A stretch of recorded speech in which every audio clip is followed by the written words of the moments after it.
DIY tayo ng solar panel sa ating roof rack. Malaki ang maitutulong nito sa ating camping, overlanding, or rest and recreation. Pwede kang mag-charge dito ng cellphone, yung mga ilaw natin, at iba pang mga gadgets natin.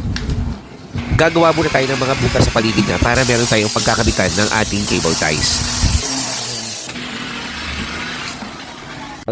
Kailangan naka-align yung ating mga ginawang butas dun sa mga roof rack bars. Ito masyadong pasok. Yeah. Okay. Bukod sa cable ties, naglagay din tayo ng 3M na double-sided tape. Itong solar na to, spare lang to. So, para hindi masayang, tara, kabit natin. Test natin sa power station. Ayan. Working naman siya, so nag-charge yung power station natin. Malinis ang pagkakabit natin dito. So, lahat ng kable makikita mo nakatago, concealed, para malinis tingnan.